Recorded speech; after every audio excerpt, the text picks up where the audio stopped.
Hello, Collins. Welcome back to Immortal Part 3, a high-level D&D campaign. I am your DM, Little Cat. Today, I take you all for a walk. Bring some cake or something and drink water. We're here with our friends, Kang, Ben, Mike, and Ida. Hang on.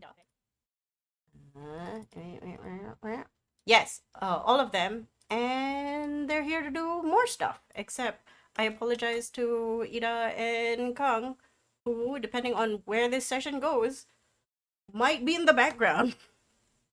In session 27, the gang have gone through Fat Bob's office and secured the teleportation circle, and eventually they meet with Charmise, an ally with some magic who had contacted Bosk from before.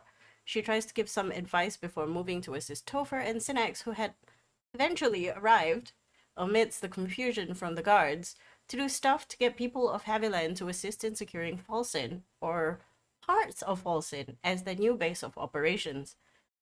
Topher is going around making sure people know what's up, provided they are the people who need to know what's up, and Belil is tasked with getting information out of the names of persons and business entities found on the signed documents that you have all found, who have or seem to have some connection to Fadball. Either way, it's highly suspicious. They all left to finally meet with Granny Fane as promised, and is now collectively resting in her cottage while Bosk examines the two unexploded bodies that they have to find out where the device that melts brain is. Because this is considered a 4-hour downtime for folks not Bosk and Zekin, who is helping Bosk, tell me what Speaker is doing for these 4 hours. Speaker is spending the time to he's had some food. And then he's spending some time to introspect and rest. Okay. Like this is a rare moment he's had where like there isn't impending disaster for everything, and he's letting like the lull of the coziness for now last. It is very well deserved for the entire team, for anyone and everyone to sit back and relax, to have a bath if you so wish, to chill. A For bath? No, let's not get carried away. there is a bathtub if you so wish. Granny Fane has allowed you all sorts of interesting amenities. There is a sauna room as well for some reason because Granny Fane is magic. But if you decide to sort of walk around the space, you'll find things that you need. Uh, Maybe if you think hard enough or you ask hard enough, things that you might want. Although these are not things that have monetary value. So you can't like, I want $1,000,000 and then get $1,000,000. I want um, um, healing potions. Nah, that's not how it works. It is a one and done single use thing while you are here for 4 hours. It's also sort of like she's preparing you for the trip into your mind that you are going to take in about 4 hours. So everything is Hmm. chill. I'm not gonna ask Ida because Ida is doing some house stuff. But you can text me what you need from the downtime because you have 4 hours. You can do anything you want. Now, these 4 hours pass meaningfully, and Bosk, when you exit, you find Granny Fane making tea. But I'm going to rewind for a while to tell you what you find, right? So during the examination, you know, or you have found out with Zekin's help, the piece of magical machinery is, but it's so buried and so intertwined within the brainstem that one wrong move, and honestly, the person you're operating on, bracket Gunlog, probably, will have her best case scenario be that they would need a feeding tube and a breathing tube to survive. Worst case scenario, death. This looks very much like Erin's work and that of her retinue of well trained artificers. And you know this is not something that Ayali is capable of. You could call him for some expert opinions, but you know from what he has said of his work, that this was not what he was tasked to do. This seems well above his pay grade and his level. And you, for the most part, have all the technical information you need. But you don't have the equipment nor the staff to be able to pull this off unless you yourself become the equipment and the extra stuff. How exactly waits to be seen. Coming back to Granny Fane making tea, um, you come out of the room, and eventually Speaker, hearing that the business and the 4 hours is done, also come out from wherever he is, and he also sees Granny Fane, who Yeah. is now. There's one thing Speaker will look for while in the 4 hours. Go ahead. Uh, he would like to look for a set of uh, comfortable civilian wear that would match the era of the world 250 years ago. You find it easily. Tell me what you find. Hmm. I don't know my fashion very well, so I would say it's the equivalent of if you played like Fallout. Mm-hmm. So it's like going back and finding something as like a relic era of the golden ages of the past. But like when you're like in a nuclear wasteland now and you're looking back and finding things of like, the whole American dream kind of past and like clothing that fits into that era. And probably like you can envision having like a half broken radio, like playing a merry tune out when you're wearing it. There'll probably be tweets somewhere. It's very funny as you try to go through this um, uh, shelf and wardrobe full of clothes, like full of clothes. And every time you pull the what's it called, the clothes hanger to the side, you find different fashions from different ages. Because we have to remember, Speaker as an entity, Speaker and Yes. whoever else before the beast that inherited Mm. that inhabited you before, you have lived for so long, and I wouldn't say unnaturally so, like Bosk or Gunlag um or the people under the thrall of the matriarch. This is natural for you as an entity. So as you move the coat hooks, the coat hangers, you're trying to remember what 250 years ago was like. You try to remember the clothes. You remember Etienne sitting at his coffee place, drinking coffee. There's a baguette, there's newspaper, there are people walking around him. You see the police, sort of policing and making sure people don't use illegal magic in the city. You remember the goblin that helped you Mhm. with the dogs and the traveling across. You Mhm. just remember bits and pieces of people. You also Yeah. think back into your mind of the people that inhabit your head, various eras that you had consumed, and they all dress differently too. You come out with what you wear. It's comfortable, it fits perfectly. And for the most part, for fun, roll me a charisma check. Like a fat Mm. charisma. Fat charisma. Flat. Whoa, 23. You come out of the Wow. room to meet Bosk and Granny Fane, and you look impeccable. So dapper, this man. Even Bosk turns around to be like, oh, hey, there's a hipster. Granny Fane acknowledges you. You see that she has prepared the dining table with delectable treats, but mostly she has created a space. Give me a second. The table is now comfortable, full of spring decorations. There's also a blueberry pie on top of the table, warm and inviting. It's still sort of got wisps of steam coming out of the vents. And the smell hits you. It's delicious, it's inviting, it's sweet, and it's sour.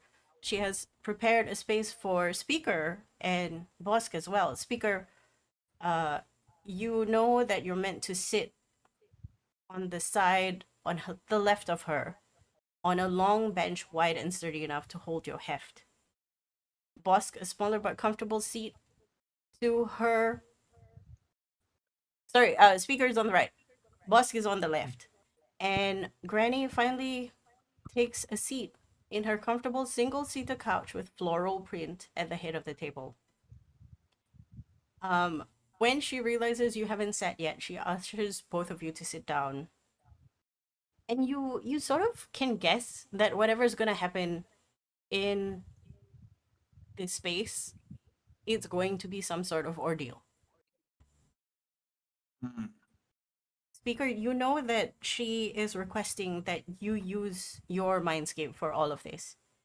And Bosk, Yeah. you know that she invites you to be the proxy for Datum to enter the space. Okay, You sit down. we go sit.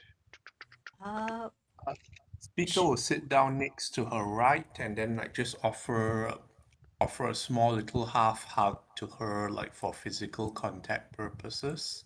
she, Um, huh? I'll leave the findings that me and Chicken got with Chicken to show Gunlog later in case something bad happens to Bosk in Okay. this whole thing. Chicken and Bosk, Zekin and Bosk, sorry. Um, you know that the siblings, specifically Van, has been taking detailed notes, so that if anything goes awry, at least she knows what is supposed to happen. She doesn't have the skills to actually do the thing. She has less Yep, skills than everybody else, less than Ayali. So she's just there as a record keeper. yep. You know also that had this information be meow, why you squish the cat? Had this would this information get disseminated to the public, there will be repercussions. Positive for you, maybe, but definitely negative for the major. Anyway, you will sit down. Ah, She, on her right and her left. Imagine all of you are sitting in a triangle. She is the apex of the triangle, and both of you on either side. And where you would rest your hand, either right or left, they would be clasped with hers. So you're essentially holding hands. okay. And in and then she sort of puts those hands in a bowl of water. Still cool. It's just plain water. Is it like two bowls of water or Yes, one big two bowl bowls. of So water? on either side. Um, Right. it's definitely wet and it Speaker doesn't definitely sloshes on the table. Yes, speaker? Speaker will sniff at the blueberry pie and look at the table before him and look at his space and there'll be a little rumbling from his chest. She I lets go used to for a while. wonder I used to wonder why those people with lots of magic didn't use it for small things instead of changing the world, and I think I would have preferred more small things now in hindsight. She smiles. She lets go of your hand for a while. Do you want to have a piece of pie before we go into the mindscape? Might as well. She He nods. will a piece of pie for himself and for her and for Bosk. She eats it, but not Yes. before she pours a bit of cream on all three pieces. It's like thick cream, like clotted cream level cream. Oh. Very enjoyable. Once that's over, are you sitting in silence or are you having conversation? Because if she does talk to you, it's very like, filling the air with noise kind of conversation.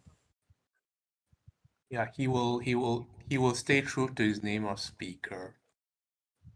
What a Because yapper. he'll meet her back at her level understanding that well, he might not understand what goes through her internally, but he's planning to be a conduit, so he's like a little cab driver that will say like things and keep the conversation going and avoid any awkward silences. Because you said that, what you learn is that she speaks as if she goes back centuries, millennia even, because she doesn't remember how she was conceived. She doesn't remember Ah, if she was born or she just appeared or somebody made her, but she remembers existing and she and it was remembers very meeting long ago. people, and it was very long ago. The conversation flows into what she wants, um, how she how she's attempting to sort of This is important for speaker. Does she at any point like wish she knew more about how she was conceived or made, or does it not matter to her, frankly? she says that it doesn't bother her one bit to not Mm. know where she came from. What matters is where she's going. Yeah. uh Take that how you will. But Mhm. she is most excited about meeting Datum, and she is telling you about the hopes and dreams, and she even says that, had she would she that disappear, that would be okay too, because Mhm. that could possibly be how she came into this world in the first place. Speaker will reflect that you know some people have made their peace with their end, and clearly that's the contrast with the matriarch. She nods. um that is a very dangerous person, one who doesn't know when to stop, one who doesn't allow herself to stop because she thinks there is more behind the curtain. Mm. The blueberry pie finishes. There is half left in the bowl, in the pie tin. She again rests her hands. The finished pie plate is still in front of her, and you can tell that she's very excited to go into your mind. Yeah.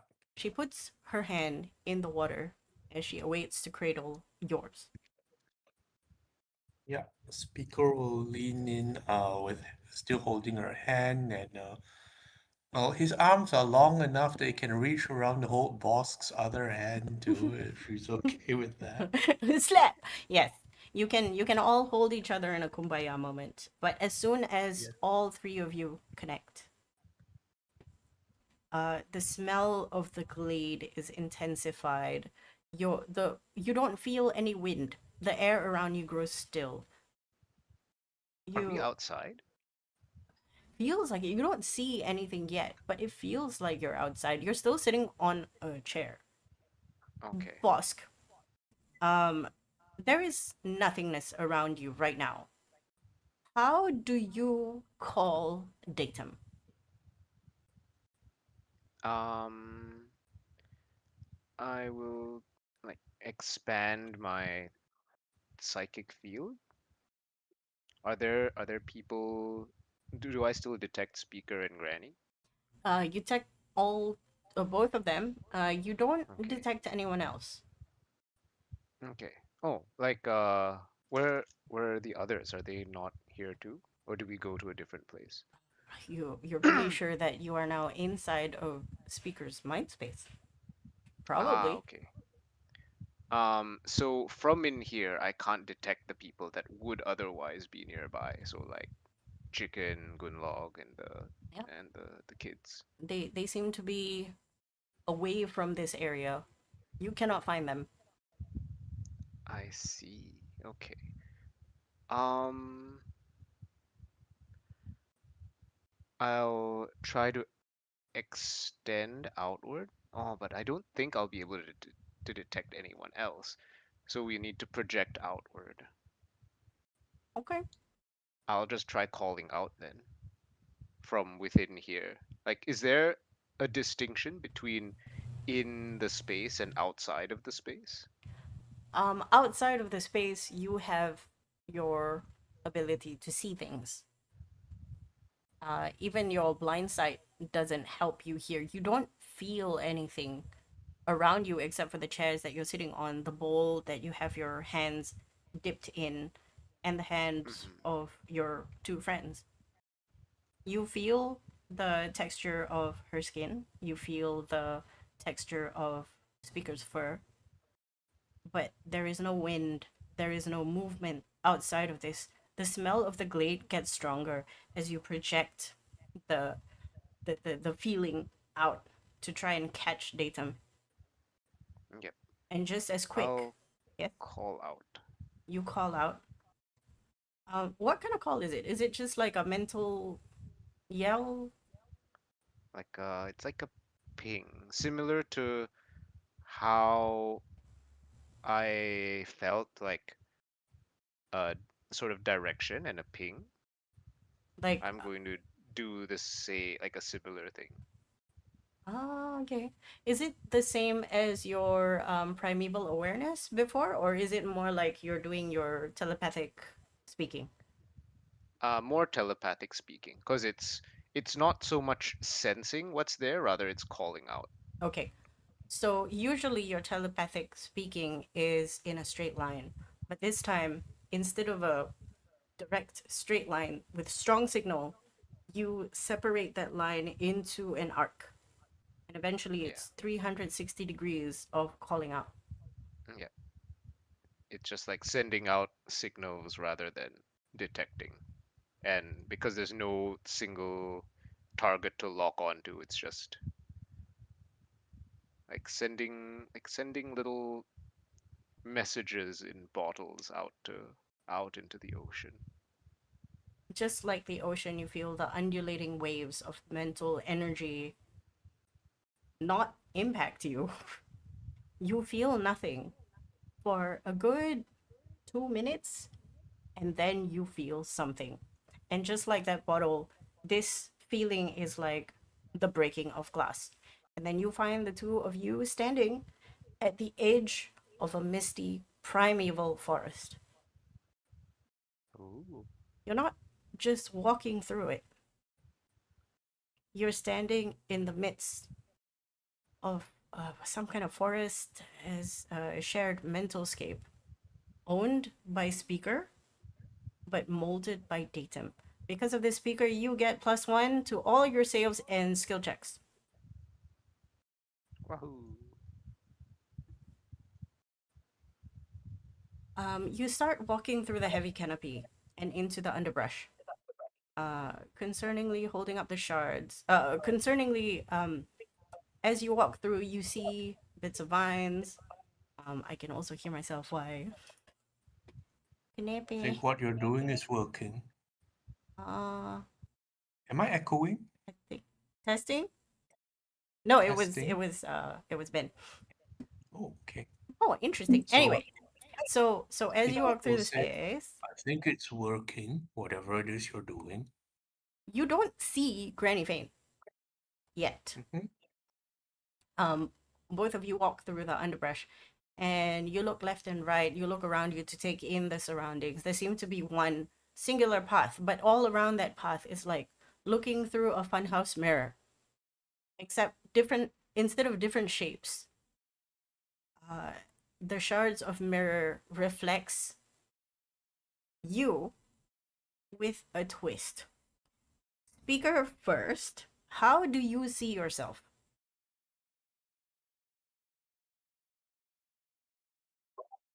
I suppose speaker would see himself as a interesting question. So speaker would see himself in in many different ways as many different people. So he's something old, something possibly ancient in its own right, even if it's not necessarily occupying him anymore. So first he will see reflections of a himself as like a white furred thing from different angles and different stances. And sometimes he would see himself as like different people moving through the ages, uh, in different clothing, different appearances, and so on and so forth, but always with a certain commonality between them, whether they are moving, prowling, always like moving from the next place to the other, sometimes a bit furtive, sometimes a bit more secure, sometimes staring back.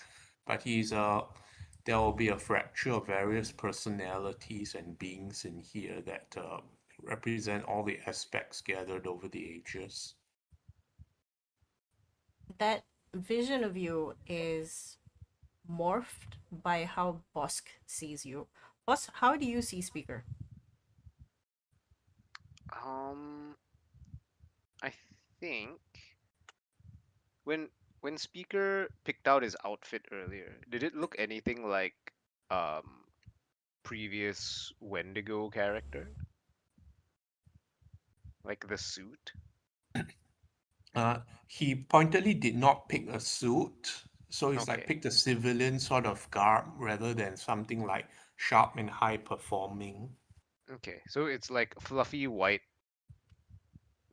bear thing in like normal In clothes, is it? tweed or Yeah, something. he looks like a Okay. professor. Okay. Um, I would see I would see that the the outfit that he chose for this event, kind of because this is what she expects to see. Okay. Because that's the last thing you did see him in. You saw him as he is. Yeah. Speaker, your visage of yourself combines with what you look like just now when you were sitting down. Your Mm. clothes reflect that, but it doesn't mask your physical, um, immutable person. The fur is the same, the face is the same. Um, Mhm. and then you look at Bosk, and the same thing for Bosk. Bosk, you look through the mirror, you see Hmm. yourself. What do you see? Because you mentioned Funhouse Mirror, I'm going to imagine like Funhouse Mirror. So like what I'm dressed in currently, which is probably like comfier clothes because Granny's place had that available. Um, I imagine I was able to change out of like the doctor, surgeon, lab coat stuff since finishing the operation. So just like comfy inside clothes, except like a funhouse mirror, some of it's like stretched, some of it's like squiggly, some of it's like flat. Mentally, you find this interesting. Speaker, you don't see the different shapes of Bosk. What do you see that is Bosk? Uh, Because mine goes back to 250 years ago, and I think what he would see of Bosk is. Let me look for this.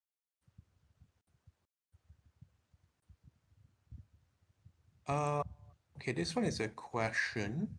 I'm going to put a link in the Discord. Has a Bosk S- ever appeared like the figure on the left?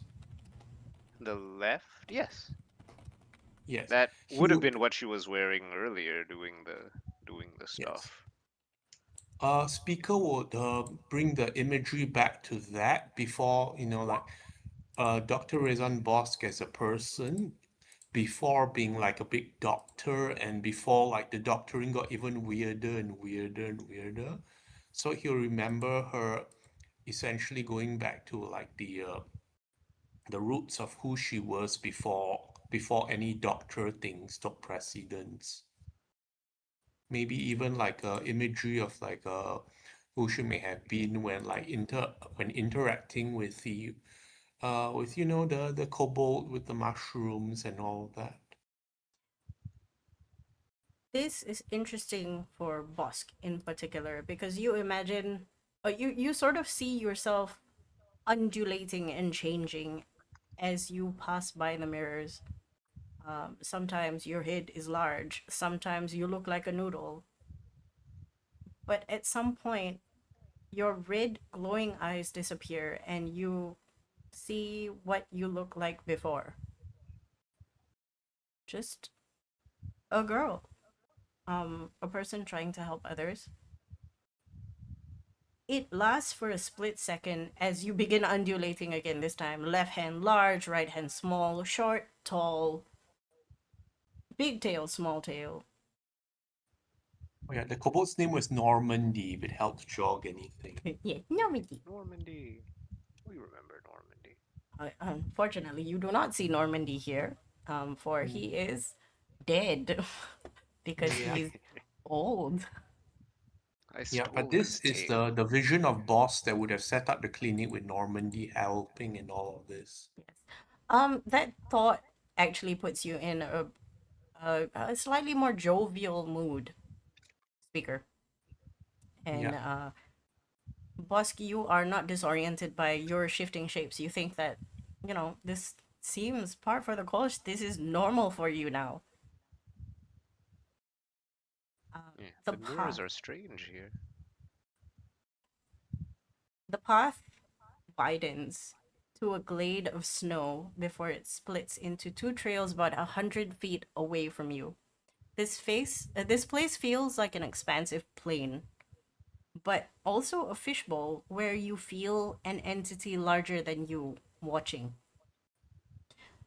Before you can investigate the trail, you both notice Granny Fane sitting at her dining table, the same one that you were sitting at, about 50 feet away from you and far from the branching paths. Her hands clasped in both of yours in trance. You recognize this and what you recognize this as this is what you look like from the outside within this liminal space, but that doesn't make sense. Your body should not be here. Give me a perception or investigation roll to check on your body or this Investigation. body. Huh. Wonder what this 25. is. The Oh my oh, god. 32, but I yes, wow. I feel This is real. I have made way too low of Nat a 20. DC for you guys. I mean, that's nat 20, so, That's true. it is what it But is. very good because you move closer slowly to this scene. Granny Mhm. Fane seems to be real. You watch as the light touches her in a way where only something real could. But you look at each of your bodies with a little bit more scrutiny, and you sort of pick out the parts where your skin seems to shimmer in the patchy sunlight, and you realize that instead of skin, they're little layers of leaves. And this is merely a facsimile Ah. of you. And before you can scrutinize further, you see tendrils in the periphery, maybe about 15 feet away from you, away from Granny. They seem bony and sharp, and they begin to coil towards Granny. Is Granny aware of what's happening, or is she in like a meditative She seems to be state? meditative, but you have time now to do whatever you need to do. They are definitely poised to strike, and they're aiming at Granny. What do you do, both of you? I Okay. will sort of tap Granny on the shoulder. I She think it worked. We're here. she rouses. She's like, she's still holding on to your plant hands, and then she looks at you and she goes, "Oh, well, this is not you." She stands up quickly. We might Uh, have company, and I gesture over to the approaching tendrils. oh dear. She takes a step back away from the tendrils, toward the path. but you know that if you don't do something either for her or the the vines, she Hmm. gonna get wrecked or something. Okay. Okay. Speaker Speaker. will step forward as he, being the bigger one of the group.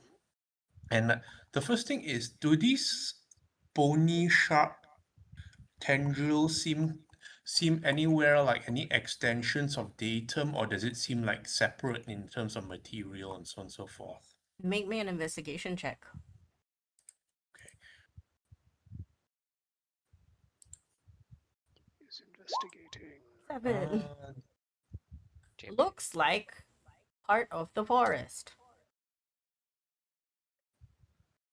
okay. This is what speaker will do. He will say, datum tells you we are not hostile. We are not your enemies. We are here as friends today. Make And he will put himself in front of Granny Fane to intercept the hostility. He's not going to be the first to strike, but he's going to protect her with his body and try to shape his mind into something more friendly. Try to envision the first contact being less of a hostile one, if this is datum, or just like shape it to something on a friendly. So like he'll imagine like the thorns going away, the tendrils like losing their sharper points to something more rubbery or less dangerous. the tendrils before you stepped in were actually gaining momentum and speedily snaking their way through the grass, crisscrossing around towards Granny. Granny had moved away, being held by Bosk, who is next to her. And as soon as you said that and took a step blocking the vines from going to Granny Fane, you watched those crisscrossing vines stop in front of you of Mm, different heights. There are so many of them that if they combine, they would make one big branch. mhm, It's as if it heard you, and then it decides to reverse, go back. It goes back from where it came from, and you don't see it anymore. Huh. Yeah, I didn't think Dayton would be so hostile out the bat. Can you speak with it, Vosk? Let's see. I try to connect with whatever entity it was. Is it connectable? You reach out again, the same thing you did last time, but this time you catch everything. Everything in this space is datum.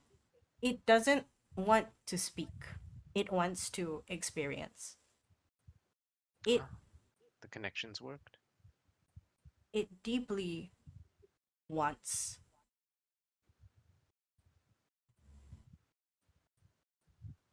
Um Once. and because all both of you realize that the vines are an extension of datum, Yeah. uh you also tap into the fact that the wanting feels greedy. It feels excited to be receiving something new. So that Ah. attack wasn't deliberate. It seems like something an excited child would do when they find like a cute cat. They cannot control it. They need. Mhm. mm. Speaker. Um. Yes, go ahead. Okay. So I can kind of connect with it. Is there a way that I can help Granny connect with it? It doesn't seem to be able to connect to Granny in this space. You think you might need to travel a bit more. Play a Okay. little game. Yep. So I'll tell Granny. Well, it's certainly excited to see you here. I don't think you'll be able to connect to it from here though. And then I look to the path ahead. You mentioned before that it like branches, or Yes. is it like a So straight path? it splits into two. Um, Okay. We're speaker, probably going to need to find our way. as you walk toward the path, before you begin to investigate it. Speaker will speak things as well Mhm. because boss seems to have her have taken a role of guiding Granny Fane. So speaker will take his role of like addressing datum since he has the words for it. So a speaker will address datum in a measured sequential way to go like, okay, uh, this is Granny Fane. She's also a friend. She is someone that has also lived a long time, as he will give a slow and understandable introduction to Granny Fane gradually, without trying to overwhelm too much information. And the intention is to, by speaking in a calm and measured manner, get Datum, the excited child, accustomed to the new presence in a gradual manner than like dumping a whole load onto them at once. You talk to the air as you walk towards the branching paths. Um, Bosk, while you're walking, because you're helping Granny Fane, you also realize that the usually effervescent Granny Fane looks a little bit more frail here. She looks old. She has less power. Her eyes are still bright as she looks around trying to take things in. Thankfully, she's not wounded from that quote unquote attack. You Okay. find yourself at the trail. It's still there and thankfully hasn't moved. So it seems that when a scene appears, it remains as is. So no shenanigans there. The Okay. space to speaker is a warping reality, but not as much as Ulcit. Ulcit felt chaotic. This feels distinct and solid. When you step on the ground, it feels solid. Okay, so Okay. I would like Does this for need to be any difference between the two paths? yes. Make me a survival check for both of you Okay. to see where they lead. 22, very good. 19 is okay. 20. Oh, 20. Okay, very good, very good. Both of you pass. Yay! Um, you see the two branching things as a test that Datum has put in front of you. Whichever path you take, you feel that one of you must give and the other one must receive. You also see that they both lead away from you, but you can't tell if they merge back with each other or not. You assume not, because it goes beyond your vision. One is an overgrown path, the thick vines, slow going, sort of where you came from. But it is verdant and seems calm, and you hear the chitter of insects and chirps of birds and all other manner of hidden creatures which shy away from you. This path looks safe, but almost Hmm. haltingly slow, and it will take you resilience to push through. The second path is ashen, burnt trees, wide open spaces, seemingly devoid of life. But you see seeds on the ground, and you recognize that these seeds have not been burnt to a cinder. They will grow. You feel like this will be a very much more direct route, less scenic, less comfortable, but fast. Hmm. Speaker will consider this, looking at both path and boss thinking about this as a test and saying, I think one of them represents a form of conformity that we're used to, of comfort, and the other one is change and growth. What do you think? I'm inclined to agree. Is there a path that resonates with you more?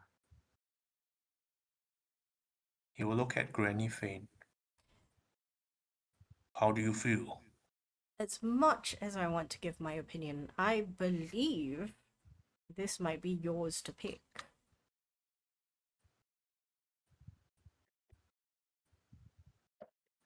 Well, Speaker will say to her and Datum as much as he can, we're here for you, even through the changes and uncomfortable ones, and ones that we need to take. And he will start moving towards the ashen path. I nod and follow. Granny Fane sort of is holding your sort of has her arm hooked around your elbow, Bosk, so that she is balanced. But Yep. every step you take on the scorched earth is hard and it pushes up soot and dust.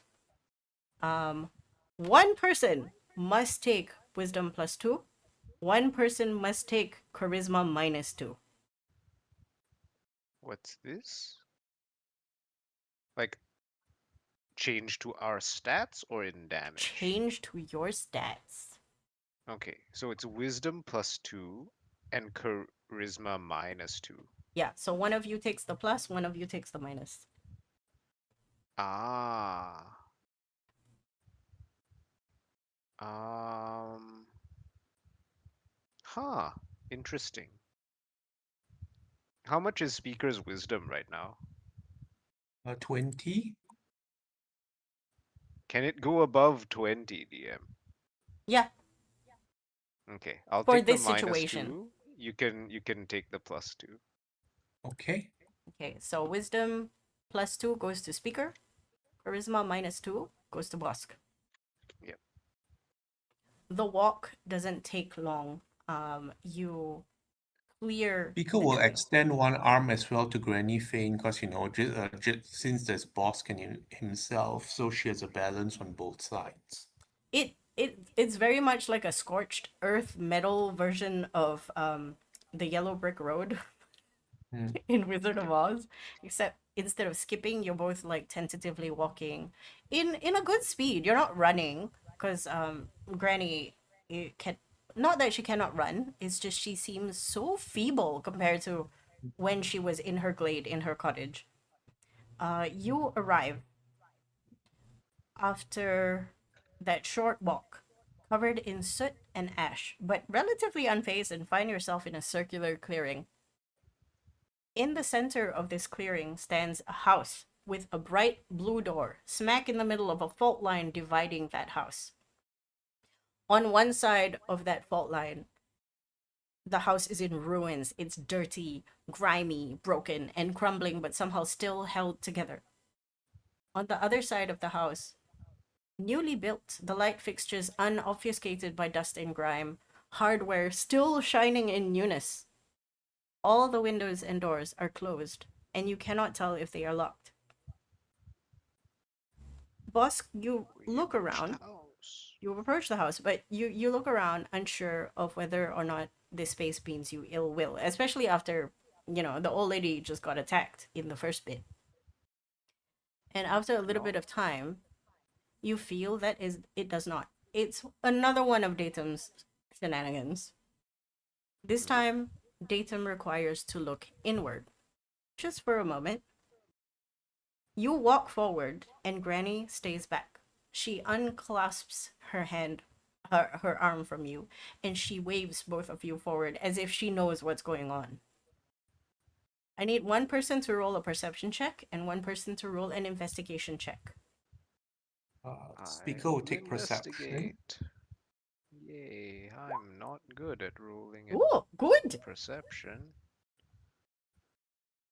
Oh, even better. Wow. Okay. We run it back. Yeah. You're very good. It's the same. Both pass. The person who rolled a perception is Speaker. Speaker. Mhm. You look around and you scrutinize. You look at the door. Surely nobody, not even Datum, would leave a house unlocked. That's crazy business. You spot a glint of a key deep in the grass because of the how the light and shadow play in this space. And you decide, that's probably a key. You go grab it. But before you do grab it, you watch as Bosk, you run forward because you see a very precariously placed thorn trap. You Hello. take your time dismantling these traps. These thorns seem to drip with clear liquid like morning dew, but you don't take the time to sample it as it soaks into the ground as you take it apart. Congratulations, you don't get psychic damage. Wow. We Nice. work well together. He will take the key and show it to her. I look at the key for the door. Yeah, it does look like the key for the door. It matches the hardware on the door. It's like a very nice shiny bronze. Um, Is the I'll keyhole try. also like similarly divided through the line? No. The Yeah. door is seemingly uh like a separate entity. Like it's just a door, but either side of the house is different. Like these houses, being what they are, should not have a blue door. Hmm. Ah. Okay. Well, we approach the door, I suppose. Is Granny Faden coming closer now, or is she still staying back? She walks a little bit closer, but she gives you time to explore the space. It looks like she's comfortable outside, and every time you look outside, the sky is miraculously blue. You see an idea of birds flying in the sky. There are flowers Nice. popping up every which way. Okay. Seems safe. Uh, Speaker was like, let's not take things at face value, and he will start moving around the house to see if it has a back or what the back looks like. The back of the house is similar to the front in that it's split into one half is old, decrepit, and the other half is new and brimming with hope and smells like paint. Smells like what? Paint, Paint. that new paint smell of a new room. You also see, windows, nice windows on the new house place, and windows that look cracked and almost broken. And you think if you didn't find that key, you may have wanted to break it. But it's a good thing you found the key. You don't find anything untoward. You don't find anything strange. There are really nice flowers if you choose to pick them. There are magnolias, chrysanthemums, geraniums, and other ums. Okay. Speaker will look at the flowers and will say, sometimes we used to bring housewarming gifts and just little gifts and presents in general to others. It doesn't have to have a meaning to it, but it can be welcoming. And he will demonstrate by picking some of the magnolias and geraniums and offering them to Granny Fane as like showing what a nice gesture looks like. Uh, Bosk, you feel the energy around you soften a little bit, but not by much. Maybe like 1%. Granny Fane Ah. accepts these set of flowers and she begins moving them around so that it's easier. You watch her look for long pieces of grass that she plucks out from the ground and she begins weaving into some twine that she wraps around the bunch of flowers so that it's easy to hold. Mm. The key is still in your hand. The door is still unopened. Yep. I'm gonna go check the door out for traps and then knock to see if there is a response. You check for traps. It is not trapped. However, you do recognize that it is definitely locked. Yes. You knock on the door, wait A few seconds. There's no reply. When you knock on the door, also the crumbly side starts dropping bits of like gravel and dust, but it doesn't break down. It's threatening to.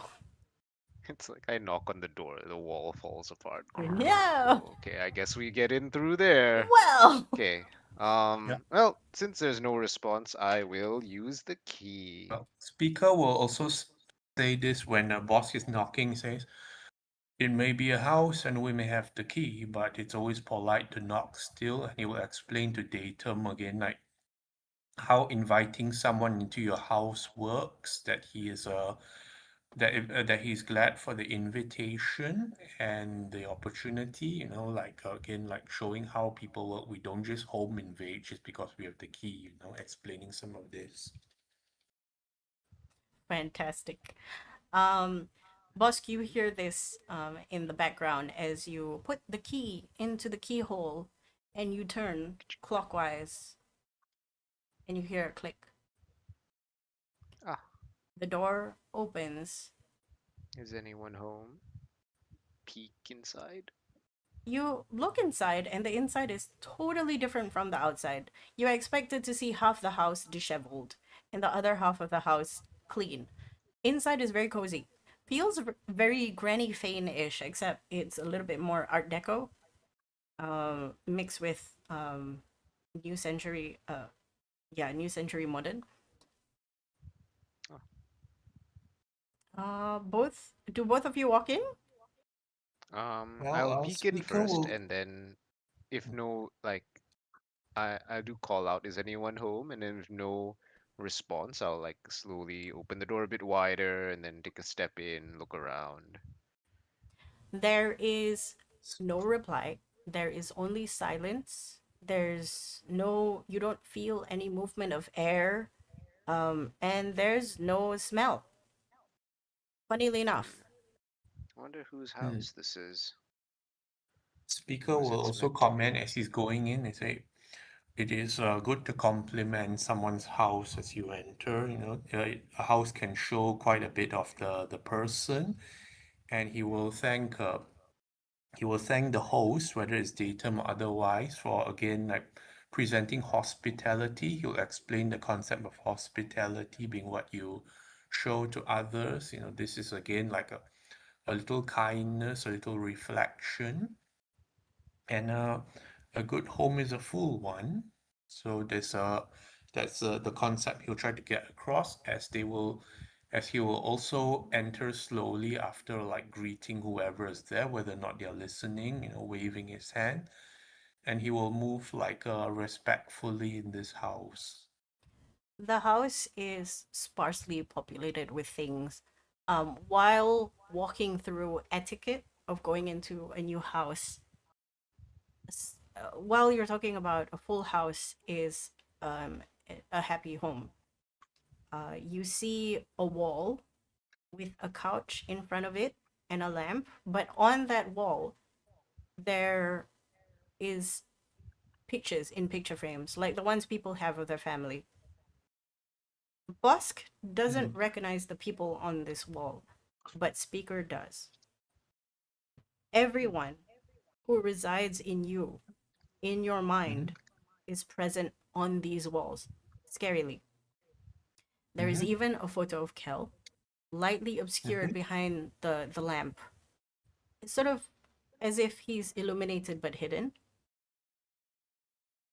And he was in the shape the last time you saw him, more than 250 years ago, gutted and dead in the snow. Speaker, make me an insight check now that you have some time to scrutinize each individual. Mm.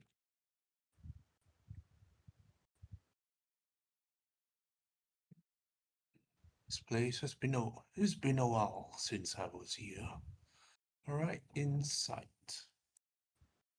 You This will Ooh. recognize this be a place? 25. Damn, these numbers are big. Yeah. Okay, Nice. you recognize that these are actually, although they are pictures of the people that you had consumed once in the past, Not the person you are now, but the person you are before. But who's to us who you were before? You recognize that these people actually represent your base emotions that you yourself have kept apart, or some kind of circumstance had kept it apart from you. You think of when all you needed to do was consume, and then you think of when you had to protect a child, you were the master's servant, or when you met these new people and you had to make sure that everybody was safe and you didn't eat anyone. That time, somebody graciously provided you with an arm to eat because you needed it.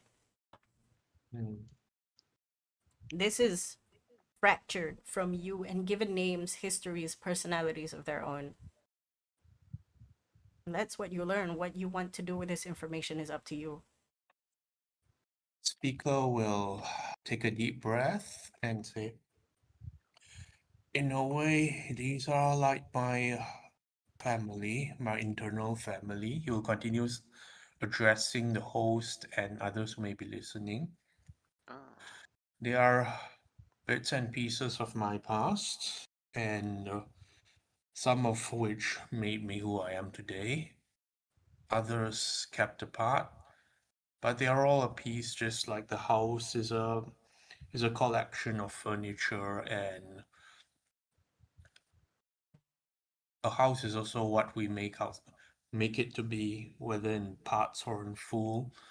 And he will slowly explain the history of each of these figures to those listening, but what they where they came from, what they represent, including including as he needs to, like the not so pleasant details, because he says again, this is part of who I am, this is part of what made me, and we should not be shying from the truth about that from ourselves.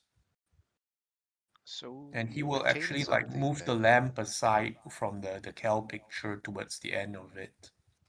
You move the lamp aside and you watch as the lamp begins to cast light on the picture itself, illuminating it. The whites become whiter, framing the horrifying visage of how he died. You remember distinctively, both of you, that he alone, out of exasperation and anger, being goaded into it, ripped a magical thing out of his stomach just so that he could spit on Valerius. But he failed. I'm going to take a pause to check in with Kang and Ida. Are you guys okay? Kang, do you want to do anything? No, I'm good actually. Okay. I think Ida is doing like background stuff. She's typing.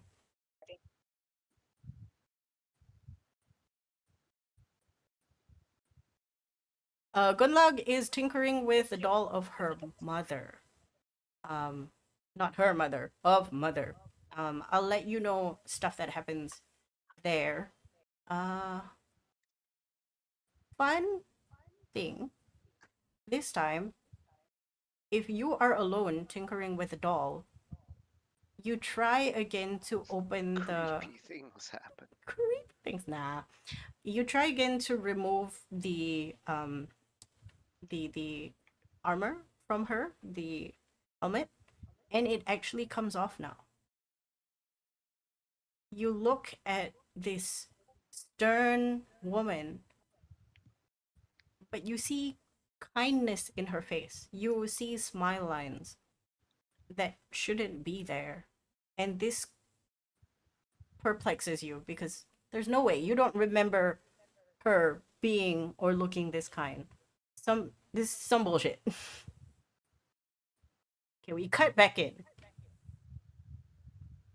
Both of you now walk past the frame photographs, and what captures you in the whole space is a very out of place, very rustic looking single wooden table. Huh. On it sits a cup filled to the brim with a liquid swirling with color like an oil slick. It looks thick and held from spilling by surface tension. Is this familiar to you? Is this I what we ask drank Speaker. before? He'll be checking the liquid. You both look at the liquid. And both of you instinctively know that you are meant to drink this to proceed. You also Are watch we meant to as bring Granny here? Is she uh, still outside or did she follow us into the house? she is not following you into the house. You look outside through one of the windows. You see her sort of cradling the bouquet of flowers. She has sat down on the floor. You see her skirt spread around. She from the top she looks like a circle. Hmm. It's very picturesque. But she doesn't seem interested in coming in. She does feel eyes on her, and then she looks towards you, and she smiles very warmly. Okay. We shall proceed. I think I will drink it first. I say, before drinking some first. Okay, I need both of you to roll perception first. I don't see anything. What do you No, mean? you don't. What? I'm 28. looking at the 30. drink. 28. 30 because As he has the +1 and +1. nice. As Bosk reaches out to grab this cup, Speaker, you see that at first you thought it was the light from outside flickering through the window, casting shadows on the cup and its contents, but you realize before the hand touches the cup that no, the liquid is going from an oily sheen to clean, fresh, potable water. Also, to remind you that it's is very full. It is the kind of full that you would need to like drink before it, but Yeah, in yeah. this case you cannot because it's very far away, so you do have to lift it. Um, Can't I just move my face near to the cup and like, for this purposes, no. If you do that, okay. it seems like you will move the table and it will slosh. Ah, but I can Uh, like stretch my head, my neck.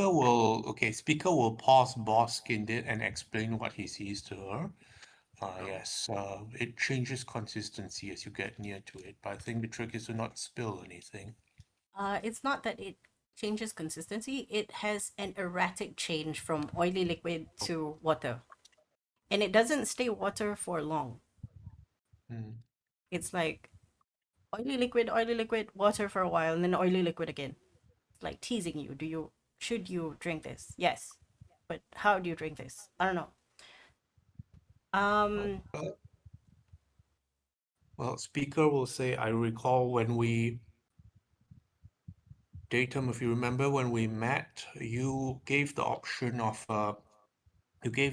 to me of what you should look like. And I remember I didn't want to be comforted. I just wanted you to appear as you were. And it is the same with this liquid too. Whichever it is, I accept. Speaker will lean forward, and because he's quite long and everything, I think he can reach the cup without spilling. no, you have to pick it up. But Okay. to pick it up, whichever you decide to pick it up, it seems far enough for either of you magically to pick it up, but not near enough for either of you to take a sip. Mm, So the okay. person who wants to pick it up first can make me a Mhm. sleight of hand check. Mm. I'm inclined to go first unless you really want to. Yeah. Speaker will let boss go first, and he will also explain to Datum that sometimes there's customary of like the host can offer a drink to the guest first and so on and so forth. So he's telling boss in a way like, okay, let's try this thing where you pick it up and offer it to me first, and then I do it the other way around. Okay, I'll reach out It's very funny because this is with a like long pseudopod. speakers Zoop, finishing school. zoop. All right, Yes. 21. Unfortunately, your hand, your hands are not stable enough, and you do spill some liquid. I need you to roll me a 1d100 minus 2d12. 1d100 and then 2d12. Oh, you don't spill a lot of water, thankfully, from the thing. So as the water, as the liquid I spill spills, 11 water. you spill 11 water, and that's how much psychic damage you both take. 11 psychic Ow. damage. But you don't let go of the cup. It's still full. And Oh. now you can scrutinize the shift in liquid again. And now you have to attempt to drink. We'll do Bosk first because she's drinking first. Survival with dexterity. Survival with dexterity. So What if you does have that even mean? proficiency, use that. Okay, so I'll just use the difference in my wisdom and dexterity. So it's +5 on whatever this number is going to be. Ooh. 36. Very normal. You are the first one to drink. You drink the cool, refreshing water and feel lighter. Gain 1 inspiration point. But with this inspiration point, if you already have one, it stacks. I And don't have one. it's okay, you can keep this one. And when you use this inspiration point in this dreamscape alone, you're not sure if you can take it out. You roll 2d20s and take the higher roll. Okay, okay. So I roll again with advantage. Yes. And Okay. if you decide to use it for anything else, healing, um, pretty much anything else, it becomes like a bardic inspiration. You can use it for anything. Okay, okay. Speaker, it's your turn to do a survival with dexterity as you, Bosk, pass the cup to Speaker. Now that there's no fear of spilling anything. All right. Thank you, boss. He will make a point to thank her as this is being offered, and yes, the etiquette classes are coming back in. So this will be a survival with wisdom. So this will be one less than the result. So it'll be of 16. 16.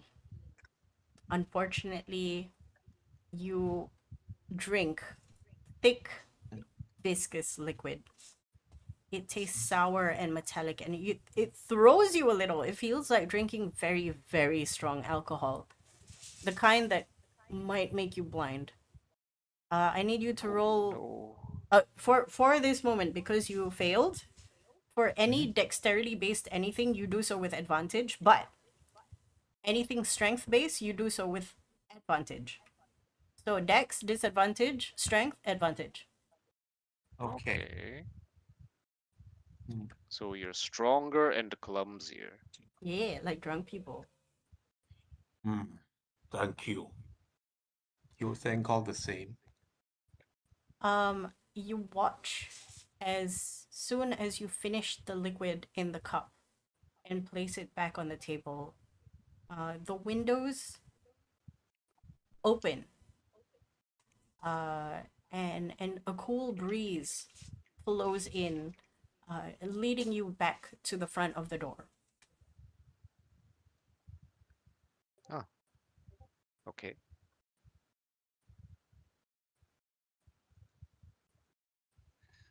All We right. follow, I suppose. Outside of the door, Granny Fane has already risen from her little circle skirt rest. She still has the flowers in her hand, and she hooks her arm around you again, Bosk, around your elbow. Yeah, Have you Speaker sensed will follow up change? behind boss and offer his arm as well. Again, the yellow brick road, and as you try and get situated again, the scene subtly changes, and you hear turbulent waters rushing. You see the blue door in front of you. The waters are behind you. And when you turn around, you find a massive, roaring river. and across that Like river. outside the house? Yeah, outside the Or house. okay.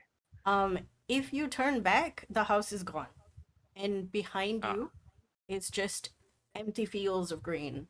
The windows, the original windows, rolling hills. Okay.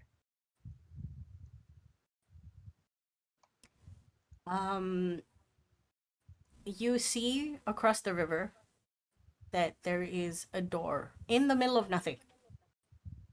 If behind you was rolling hills and blue skies, across the river is just an embankment and then nothing. It looks hazy. It looks obfuscated by mist, and you just can't see through it except for a very clear, very visible door.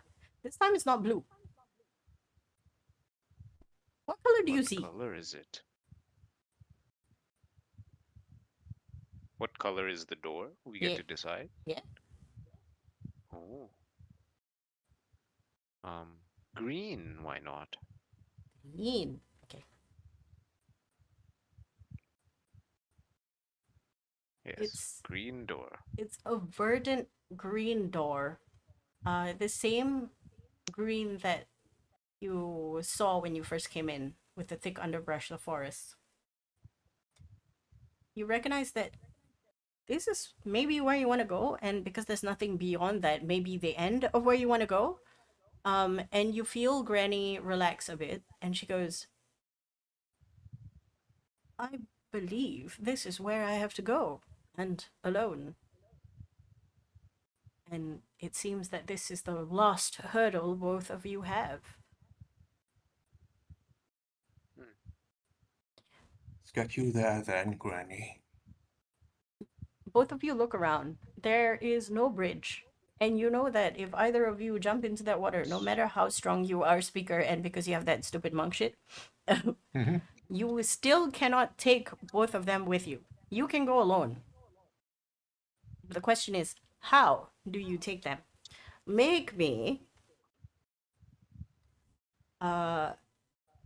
a perception or investigation check, because as you look at the water and look for bridges which do not exist, you see something sparkle in the water. Both of us? Yeah. Let's do our usual Investigate. allocation What? again. Big. 25? Meets it, beats it. So even a 23 even hits. But you got 25, so that's good. Both of you Yeah. pass. You see a pattern in the water. It doesn't seem to be moving, but it is massive.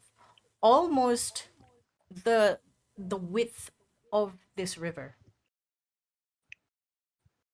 It's got a hexagonal pattern, and you're like, oh, kind of looks like the back of a turtle. Oh. What it's doing there, you don't know, but you think you can cajole it somehow to help you get past. But first, you need to get it to pop out of the water. How do you Can do I this? mentally connect with the turtle? Hello. Yeah, How? Speaker will have With like a little word again as he's going. So we are presented here with a river, an obstacle, and while the first instinct for myself or some of us might be to just jump in alone and brave it, there's usually a better solution around if we take advantage of what's provided and pay a bit more attention to our surroundings. And he will approach the turtle, I guess, with them, like to approach the bank to take a better look at it and the stock of it. Say, so let us first open our eyes and senses to what is around here, and uh, and then we address it. And he will let boss take this part. yes. Boss, I connect with the creature. Is it a creature? Is it or is it you just a shell? you call out to this, definitely a Hello. creature. It seems to be asleep. You Ah, feel like there's not enough juice in you to wake this up. Both of you okay. need to do something. Like you're doing something, but you need more. Like We it, need more. you feel it slightly awaken, and then go back to sleep. Okay, so this is a dream turtle. And this is where we Ah, need to work together. It's not just one man's work, this one. Okay, speaker will try something. Okay, so speaker has, I guess speaker has this. So while Bosk is feeling out in the mind, you say, Boss, let's work together on this. You tell me what you're trying to communicate, and I'll say it as well, so that we get twice the amount of message through, one telepathically, one speaking. yeah. I am asking if perhaps it is time to wake up. Both of you ask in Out of unison. character, I Mhm. can kind of cast fly and we can try flying over, but I don't think that's in the spirit of this challenge. I mean, you can try. Yes. It is very very large. But who knows? If you cast fly on it, it might rock it a little bit to be like, oh, okay.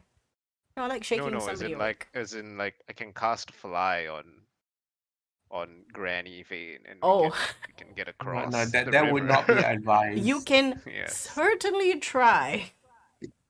Yeah. We'll try this first. That will be some kind of fallback plan. Um, you you call out, asking the question that Hello. perhaps this is maybe time to wake up. I think it's time to wake up. You It's time to feel go to school. you feel this creature move, and as it moves, the shell scrapes the side of the embankment, and then it sleeps again. Ah. It's like under the water, right? Yeah, Like it's submerged. maybe your rolls are pretty high. You think maybe with the undulating waves and the the the froth of the ever flowing, ever turbulent river, maybe about 20-30 feet down. Okay. All right. It looks like that work, but we need to keep going at it, perhaps. So maybe instead of just asking one question, we can go further. Like, maybe what can we say with it beyond waking up? Perhaps we can make a request of it. Ah, yes. Like we need your help to cross the river. Yes. So we'll, I guess, speaker will speak a bit with It's Boss Connor. So turtle. let's ask it if it can bear us across the river, and again, he'll explain as customary if you're asking a favor from someone. It's customary to offer something back. So we ask it also, like for helping us get across, what can we do for it in return as a favor? Keep something like a conversation going. You speak at it I for have a some good tasty flowers for you. uh the the suggestion of food, alongside the fact that you are talking at it for a good 10 minutes, finally gives you a little movement. You can tell because the turbulent waves move aside a little bit as water rushes up to the top. Uh, Ah, it looks like our the friend is stirred. the thing has awakened, and under the water you hear the gurgled sound of, what's the magic word? Please? Correct. Give me a second. And then you, Bosk, you feel the turtle sort of lull itself back to sleep. Then you wait a minute, and then you watch as one clawed foot comes out of a shell, comes out of the water, and grips that embankment and heaves itself up. And you see this towering, glittering shell rise from the turbulent water. Now the water is flowing under it, significantly reduced for the moment. You look like you've been sleeping for a long time. I have. I don't know where I am, but I'm very sleepy. Who are you? I introduce myself along with my companions. It is polite to introduce yourself when asked. So I am Speaker, that is This Bosk, is and this is Granny Granny Fane. Fane, and it is good to meet you, sir, madam, or whichever term you prefer. Oh, I don't really think I have a gender. Specifically, I'm a figment of some kind of imagination. I don't know from who, but somebody here likes sparkly things on shelves. Hmm. Well, I'm guessing you want to go across? That's Yes. right. Would you be able to help us, please? And could we do something for you in return? No, honestly, I would like to go back to sleep. Um, Here, from towering above you, it lowers its shell just flush with the embankment and it becomes sort of a bridge. But you also Huh. recognize that the shell is or does look a little bit slippery, so you might need to hold on to Granny Fane. Okay. Yes. Speaker would hold on to Granny Fane and let Bosk secure the way. Maybe Yep. he'll offer some rope as well to if needed. Yep. Yep. I will try my thing anyway and cast Fly on Granny so that she can try to fly You while we cast walk. Fly on Does her, the spell work? and the spell does not work. Oh, What comes out? huh. How Looks does like the the magic spell doesn't work here. look like when you cast it? I scoop a bit of flesh off myself and then um, pass it to them because it's like a touch spell, right? Mhm. And then it will transform into like a set of wings or something to help them fly. You imagine a set of wings as you pass a bit of goop onto Yes. Granny, who receives it with thanks.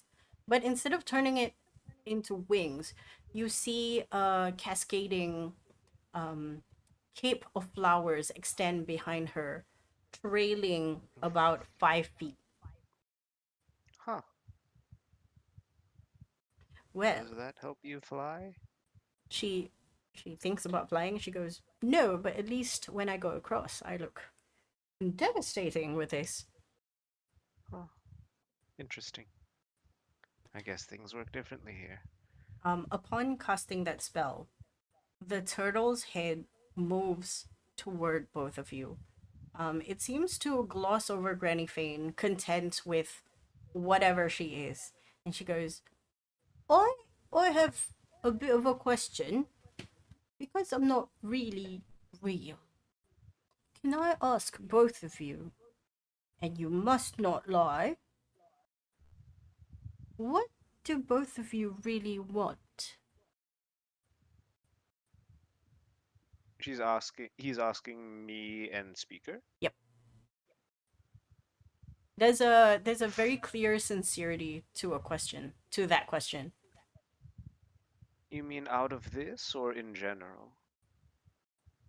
What do you, deep in your heart, want? At least when you leave this place, I would have felt something? A hope? A fear? A need? I want to go home. Mm, that's interesting.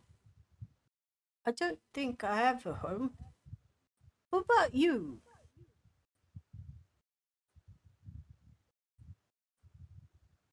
Speaker will say, I remember the world as it was 250 years ago, as part of a bigger world, and it had its ups and downs, its good and bad.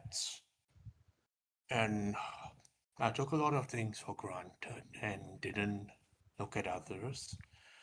I think what I would like most is just for everyone to be able to experience that bigger world again, except for the one who kept them from it. Let people have options. That sounds really nice, actually. Mind your step. Yep. We help Granny up. Granny Fane being trailed with a cascade of flowers. She looks like a very frail looking Fey Queen.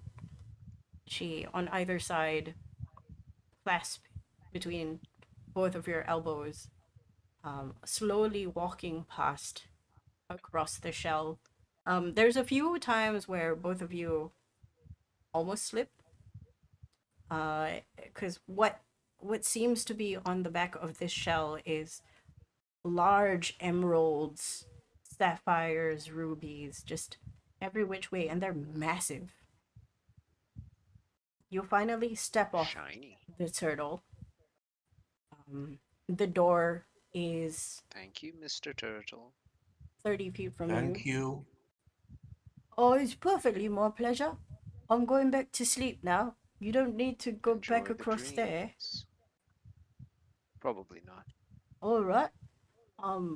Yeah. And then it sinks. You see the bubbles come out of the mouth as it goes deeper and deeper and deeper. This time, even deeper still, to the depths of darkness. You think that if you try to call it again, it definitely will not hear. Yep. You walk towards the door. Hopefully Granny we don't get to go Fane. back. First, very sure that she wants to go through the door, but about 10 feet away, she pauses. Something wrong, Granny? It's just, I spoke about what the future holds for me, where I'm going to end up. When we were having the blueberry pie, very comfortable I was. Maybe because I knew nothing was going to happen as of yet. Now I see staring in front of me my future. And all I need to do is walk through that door. There's always a sense that if we just leave, I can remain as I am. But I know the future is new. I have lived for long, or it feels that I've lived for long. Whatever it is. And then she turns around and she holds both your hands. Biko You- give her a big hug.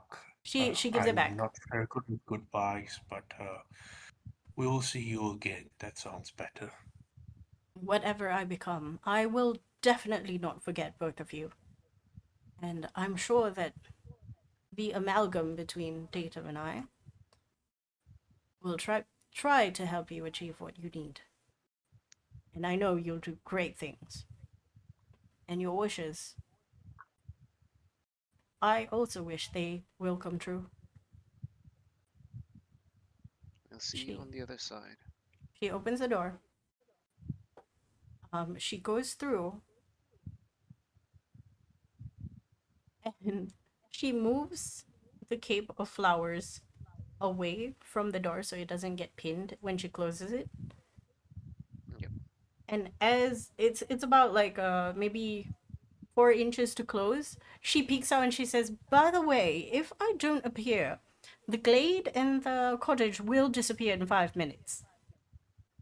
Goodbye. Tell Van I love her." And then she closes the door. And both of you find yourself back at the table. Is Open your Granny eyes. still there? The blueberry pie is still there. Granny Fane is not.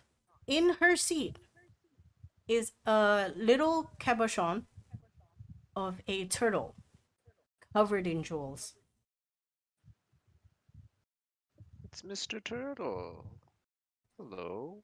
You see around you as Biro and Van are sort of eating the stuff on the table, and they are delighted to see you back.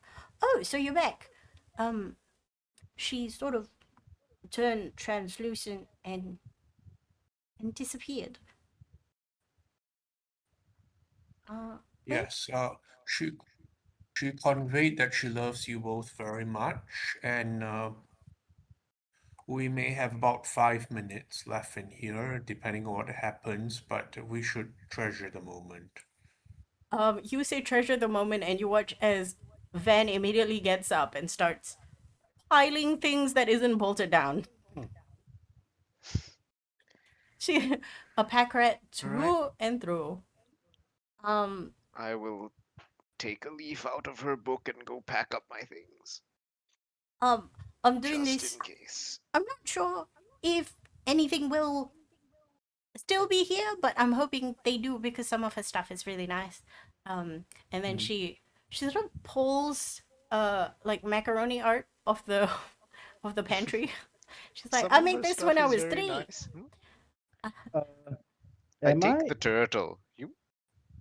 with Yeah, them Pico will when pick up they the Yes, turtle disappear? and yes. cradle it. Zekin, what are Yeah. you doing? Yes. Yeah. So when they said like we have 5 minutes before the fish disappear, I was like, Yes, oh, we might okay. have 5 minutes. I will try to see if there's any like I know like she's magical and she gave us some magical items before. I'm going to go and see if there's any items I can get one item before this place disappear.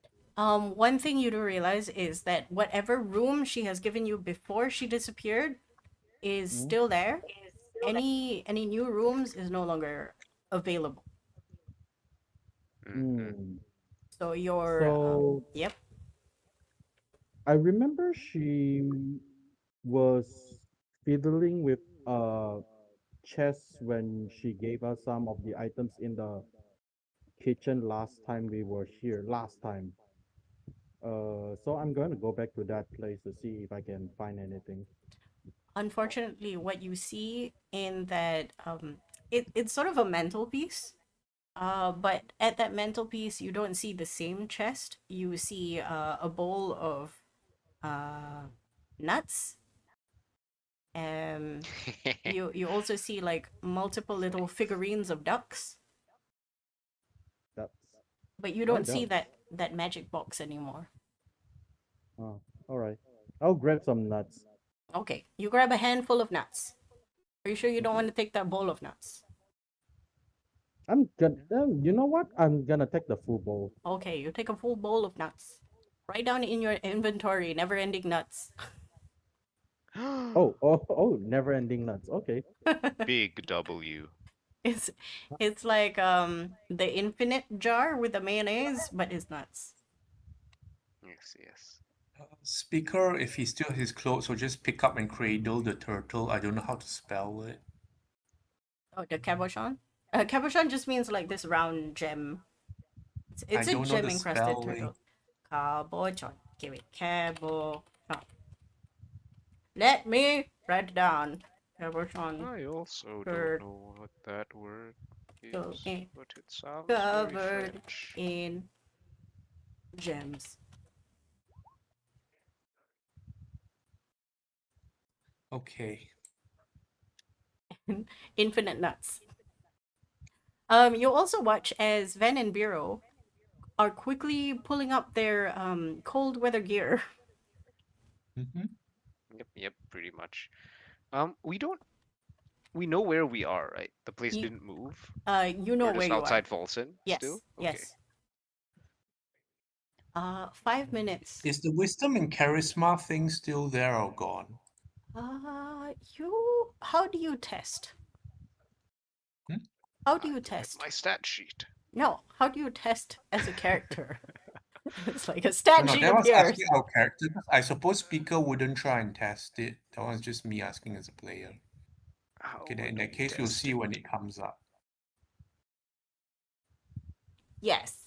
Right, he will spend the 5 minutes like remembering the place and what it was and how Granny Fane looks in it as he'll take like a slow roundabout of the place.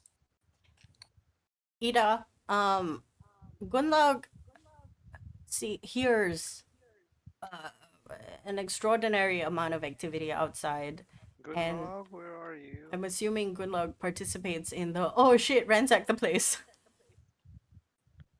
Warning, we might be leaving soon. We might be kicked out of here. We'll be out in the cold.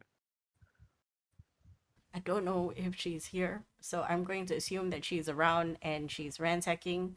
Um, she doesn't find anything particularly interesting, and Yeah, I'm just making sure my own stuff is all like oh packed yeah, up.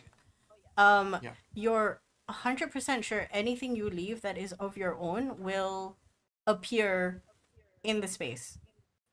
Oh, okay. Sort of like Okay. a magnificent mansion kind of thing. 5 minutes go by and this glade dissolves. I don't mean it disappears. I mean it turns into like runny watercolor paint and dissolves into the ground, leaving just the sleet and the snow and the ice below you. Ah, I guess we should Well, head back Granny, to Folsom then. yes, it is time, I guess, to make our own goodbyes. Um, Biro goes, What do you think we should do after this? It seems that we might be heading to Ice Route." And then he looks at Zekin. Zekin, what do you want to do? Oh, there's not much to do. The guy that has been chasing down probably my entire life has retreated back to Ice Root. Uh, I don't think we can even rally anyone from where the hell is that place again? Uh, Bolson? Well, we definitely can rally people from Folsom, but whether we want them going to Ice Route is not the question. Yeah, that's the problem because like rally them is one thing, rally them to Ice Root, that's like sending them to a field of death. So I'm not sure. Maybe we just go to Ice Root ourselves. To, to take Well, stock with what you have, your team B is in Falsen. Mm, Yeah. You yeah, have a team C that is only going to be in Falsen because they're from Haviland, coming Yep, in a to take care team of C. Falsen. All That right. We is haven't really met them yet. no, not yet. That is Sinex punya kerja. Charmise is going to help in Folsen as and when she can. She seems like a font of intelligence and maybe some tactical skills. You don't know. She seems like a very bookish woman. Uh, Hmm. you also have a network of merchants at, I wouldn't say at your beck and call, but you can call upon them for help. Um, Old Man Jaka exists. Uh, the, the bird people, you don't think they will help? no, they We're definitely going won't. to leave them no, to we are on finish gears to their not come business. attack them, so like we'll leave them Yeah, be. That's the people that you have. You also Okay. think, Zekin especially, that once you step into Ice Root, there will be more people who use magic and at higher levels. mm. Then in that case, And we oh, know that the plane is slowly coming apart, right? When we look up, we see reality shifting. Is that Uh, still happening? you see the grid very clear now. In fact, it is so clear that you're pretty sure everybody else can see it. Like there's no more clouds in the sky. There's no pretend there's a sun. There's no sun. It's a mix of purples and dark blues, almost black. Just splashed against a web of green and silver. It's like we're in a disaster movie. It's like you're in a dome. Uh, Um, but the jig is up. Well, yeah. whatever jig that needs to be up is up. The matriarch has no place to hide. Her towers are gone. Her army is gimped. She now has a finite amount of power to push upon people, and it seems the people are revolting. Yes. They see Well, that our hand size is Speaker's limited now. Speaker say, I don't think it's just us going to Folsom, but if it is, in the very least, we should use our allies and get them to further split her forces. Do you mean Ice Root? Yes. Yeah. I'm going to ask around people who are related to Haviland. Yeah, Haviland, Haviland is right? our best bet, yes. Yeah, those who understand magic, because for my understand of magical items, the ability or their of able to cast, what do you call that spell again? The echo is actually making me hard to think. Sorry. Oh, Ben. Oh, sorry. What was it? Oh yeah, the ability to cast counter spell type of related item might be not really great if people in Ice Root is very strong casters. So I'm thinking of asking any high level casters that have items that produce anti magic field or something like that. We have a good law. Gunlock has. I don't think Gunlock has anti magic. He does. She does. Remember, you guys used it on Erin, Spider Erin. Oh right, yeah, but that is like her. I want like a additional that It's any one cent- of us has a chance that. it's centered on her. So Okay, imagine how anticlimactic it is if she just casts anti-magic field, we run up with her and punch the matriarch. There is a likelihood that that's not her body. Yeah. you don't know As that. in like So yeah. So I'm thinking of having some extra anti-magic capabilities just in case. Okay, so anti magic field is a level 8 spell. And Yeah, you know which is for a very high level. fact that Yeah. most of the people you know outside of Ice Root do not have those spells. They don't Yeah, even that's have why those levels. that's why I'm planning on asking people related to Haviland because knowing that there would be higher level casters there. Not sure if they are that high of a level, but might as well ask, right? You think that your best bet is Shamiz? She mm, is a wizard Yeah. from Ice Root, She she's a wizard from my school, but yes. you don't know what level. Mm. She has I'm teleportation. still yeah, I'm still gonna ask because like right now we when we go there like we have to face magic people, so rather to ask anyone or everyone any of the equipment to deal with magical caster would be better. So I'm just gonna ask around. Okay, so yeah. I have Shami, a Yeah. yeah, question. Um, Here's the thing. I don't think our plan is going to ice fruit tomorrow. We have a lot of no, work to do first. yeah, it's not tomorrow. I mean, like I will start like asking like people who does have magic how to deal with those. Yeah, Okay. people. Oh, Yeah, I think here's what I'm thinking at the moment. So we know for a fact that for Fall Sun, the teleportation circle has been secured, so we don't have like ice fruit people porting in, right? as of yet. You also left while they were getting situated. So, this is my question now. You don't know if the doors to Ice Route, the big doors, are back open permanently. And you are still outside. Sorry, can you repeat that? The doors for Falsen, you don't know if it's Hmm. open permanently because the last time you snuck out.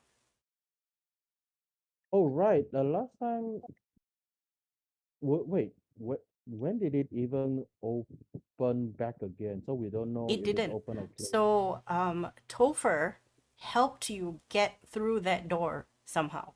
Yeah. He Yeah. I he sweet talked a remember. bunch of people, but you don't know if it's been reopened yet. So you Yeah. actually have to walk back to that door or find another way in Yeah. Yep. So Frozen door is technically closed at the moment. because you have to Uh, remember 4 hours in, they're very likely still panicking. yeah. Mm. Yeah. We could potentially use the teleport for the teleportation circle in Fat Robert's place. Oh, you definitely saw it. You definitely know it. Yeah. So we Yeah, I could maybe can. use that after we rest. I don't know if we need to port back immediately. I do have teleportation circle available Oh, via the orrery. okay, then we could So use that. I can get us to the circle. So we can like drop a sending uh to Shamis. someone. Yeah, Sharmis. I think that's probably the best person. Yeah. To let her know that um ask her if we can use the teleportation circle. If yes, then we'll just teleportate to the teleportation circle. Okay. I'm going to say that Gunlag uses sending. So somebody mark that in her sheet. And Charmise gives an affirmative, but she asks you to wait for about 10 minutes. Okay, It is easily done. cold outside as you wait for 10 minutes, the wind blowing in your face. Okay. Um, uh, Speaker will hug as many people as he can to keep warm. Yeah. That's all. I'll it's go it's over the really nice. list of things I need to perform surgery.